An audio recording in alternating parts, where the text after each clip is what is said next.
Hello ladies and gentlemen, welcome to another perfume review video. My name is Naz. This is my channel, the King of Hidden Gems. I try to bring to your attention fragrances that are usually very good value for money. They smell good, they're usually on the radar. Not many people talk about them. I think at least you should do your research, try them for yourself and see if they're any good to you. So in this video I have another unboxing and first impression for you, and this is the brand Morgan. Actually it's more than just Morgan, it's called Morgan De Toi. Yeah, Morgan De Toi. It's a French designer brand and their main business is clothing. They have I think some branches in the United Kingdom, or they used to have them. I don't think they have it anymore, but they are quite trendy, on the youthful, not on the youthful, but on the particular taste of clothing, mainly what you say, on the sophisticated, sensual, and also some of their clothing is on the what you call it, gothic side of things. So this is what they do, their main business. They have few fragrances in their lineup, altogether maybe around 10, and they don't put that many fragrances out, just once every while. And this one caught my eye because it was on sale and I never had anything from this company, so I said let's see how it goes. But before I do the unboxing, please, if you like what I do, if you find it useful, informative, valuable, or entertaining, don't forget to hit those buttons. This way you help me, encourage me, motivate me to bring you fragrances like this in future that nobody else is talking about. They're amazing value for money, they smell great, and they could be hidden gems. And this one nobody ever talked about anywhere. So that's why this channel is called the King of Hidden Gems, because I bring you fragrances that are completely on the radar, completely obscure, completely unknown, and we give them, you know, the chance to see how they are. Anyway, so let's do the unboxing. So this one is it's called Morgan Black 100 ml Eau de Parfum. In United Kingdom is actually quite hard to find. Maybe you find it one or two places. They retail for £60, but you can find them discounted around £30 or so. So I paid that much for it. I paid around £30 for it, and let's see how it goes. Sorry about the noise when you do unboxing, you can't do anything about it. So it's a standard black box. It's a cardboard box with quite a nice, you know, writing in gold on it. And it says black, and it says Eau de Parfum, and it's quite simple, but it does the job, which is protect the bottle. And the bottle itself is quite on the classical side of things, but it's got a shape to it. It's like a diamond shape. Look at this. It's like a diamond shape. Yeah, exactly like a diamond shape.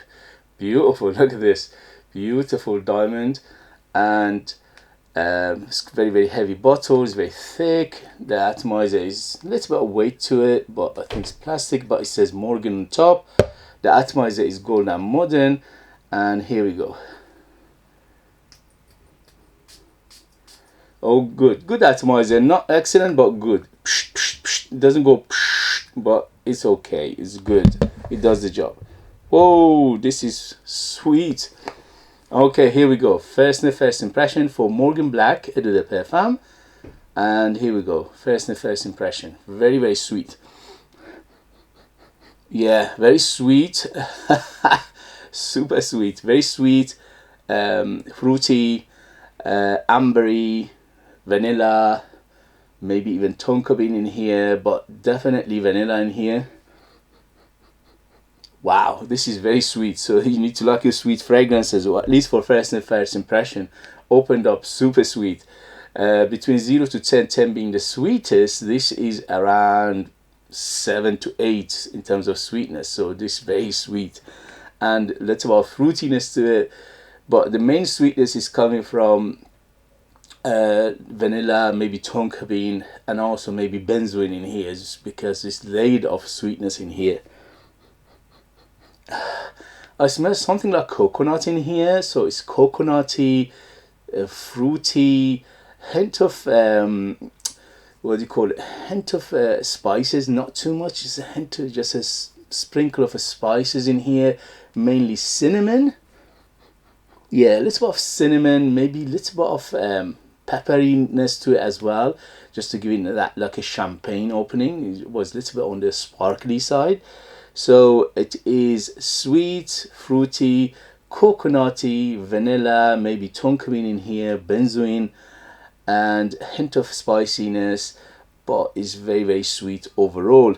Smells to my nose quite on the feminine side, even though I always say these things in my video that if you like a smell, wear it. If you don't like a smell, don't wear it. Forget about marketing, gender, this and that, because smell, perfumes, fragrances, same as taste, same as food, same as drinks, they don't have gender, but they make these things in, you know, they make them in gender because they want to sell more, okay? But because I'm a reviewer and some people care about these things, I have to mention these things. Yeah, it leans feminine. It is quite feminine. Yeah, it reminds me of strongly of something very familiar to me, probably something that the wife wears, but I can't pinpoint it right now, but it's very, very familiar to me. I would say something in the vein of not a copy, so it's not 100% to it, but it is in that genre of perfumery, which is YSL or Yves Saint Laurent Black Opium. Similar the vibe to it. The only thing is here it doesn't have that much darkness because Black Opium has got a little bit of darkness from that coffee note. In here I'm not getting that much coffee, maybe just a hint of it, but it reminded me of that fragrance because my wife loved that fragrance. She had many, many bottles of it. So to some extent, it's in that category. It reminds me of that fragrance. Again, it's not a one-to-one to it. It's not 100%. It's not a copy, but it reminds me of it. So if you like Black Opium by YSL, by Yves Saint Laurent, probably you like this. Let me read you the ingredients and we take it from there. So the ingredients, on top we have pepper and freesia.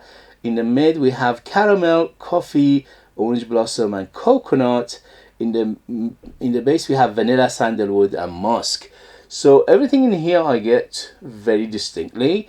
Apart from freesia, I'm not getting that much freesia. The only thing is at the moment it's very floral, which is mainly coming from that orange blossom. And also, yeah, I'm smelling some rose in here, but not a big rose. It's mainly in the background. But the orange blossom is quite massive. I mean, it's the biggest player in terms of florals. The coconut, definitely I smell very, very strongly. So it's a big on coconut, at least for the first impression in the beginning. So you need to lock your coconutty fragrances. And that coconut, giving it, that tropical feel, and also giving it a little bit of that suntan lotiony feel to it as well. Not too much, just a hint of suntan lotion. And also the caramel here, it adds to the sweetness of the vanilla. And it says coffee, I'm not getting that much. Very, very faint coffee in here, very small amount.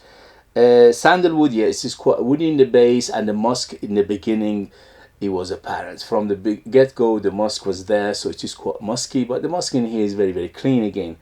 So overall, if you like the notes breakdown, or if you like Black Opium by YSL, you will probably like this. Again, it's not a copy of it, it just reminded me of it, because again my wife has Black Opium, Opium, all these things from Yves Saint Laurent for a long time, and she had a few bottles of it.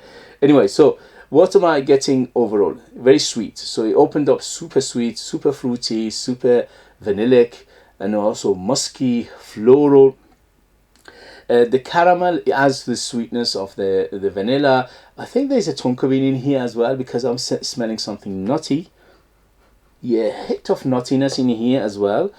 It's warm, spicy, mainly coming from the pepper, and also some cinnamon, which they're not mentioning.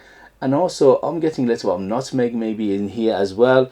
The vanilla is very, very big and apparent, so it's one of the biggest players is the vanilla, and the vanilla here is quite smooth and rounded, and it's very, very sweet. Coffee, I'm not getting that much hint of coffee. White florals, yes, is the biggest player by far after the vanilla and the musk is the white florals, which is the orange blossom in here, giving a beautiful white floral feel to it, and also the softness of it. And also the coconut is very, very apparent as well. It's very, very big in the beginning at least. It's quite powdery, yes. Yeah, a little bit of powderiness in here, and also a little bit of woodiness in the base, and it's the fresh spiciness which is add to this hint of spices of in here as well, but it's not big player. The spices and the coffee are minimalistic in here. Okay, so if you like what I described and you're a lady, this doesn't have an age to it at all, although Black Opium, by what I said, is quite on the mature side, but this one they made it in a way is very, very universally paleted. This smells, you know, ageless. So anybody from 18 over can easily wear it. In terms of gender, definitely leans feminine. I would say if 50-50 is the middle of the road in terms of unisex, this one is about 60% femininity, 40% masculinity in here. So it is quite feminine. And in terms of occasion, this is one of those nice fragrances you can use for evening, going out, special occasion, close encounter, dating, clubbing, and things like that. The only thing is, I'm not sure about the performance yet, so we have to wait and see. In the next video, I'll let you know the performance, the longevity, the development. If it performs well, this is a big banger on our hand, beautifully done. And what else? In terms of season, this is all year rounder. You can use it no problem in summer, winter, autumn, spring. The only thing is in summer, if it's a very high heat, you could be cloying because of that sweetness, but mainly better suited for cooler weather. So if you enjoy what I described, this is for a price, is done well. Yeah, it's done well. It's a good mixture of ingredients in here. It is, you know, perfumery is quite nice and good in here, although it's not one of those fragrances that it opens and you're saying, wow, this blows my socks off. But because it's been done before, as I said, reminded me to some extent of YSL or Yves Saint Laurent Black Opium, so it's done many times before. It doesn't grab and it says, oh, I'm something special. But if you forget about that, about uniqueness, on its own, this is a nice fragrance for somebody who doesn't have a big budget. If you can find it for that price, because I paid under £30 for it, and for that price is amazing, very, very good. But if you you know, if you are interested, you have to be patient and Google it and see if it comes up in your area, in your country, and how much it goes for. If you find it for a good price, yes, I'll give it 2 thumbs up for a first impression. And in the next video, I'll let you know the rest of it. Okay, guys, thank you. And if you have it, if you know it, if you tried it, or you tried anything from this brand, let us know your experience. That would be useful for others to read. If you like what I do, if you find it useful, informative, valuable, or entertaining, please don't forget to hit those buttons. This way you help me, encourage me, motivate me to bring you fragrances like this in future that nobody else is talking about. The amazing value for money, they smell great, and there could be hidden gems. And this could be a hidden gem on our hand. If you want to purchase one of my own perfumes, yes, I'm a perfumer myself. I make my own line of perfumes. There are 20 of them in my lineup, and they're all unique, they're all artistic, very, very big in personality. They are ultra beast mode, 100% natural, amazing value for money. The ratio for what you pay and what you get is the one of the highest you can get anywhere, because I put more than 60% perfume, pure perfume oil in my perfumes, which is unheard of.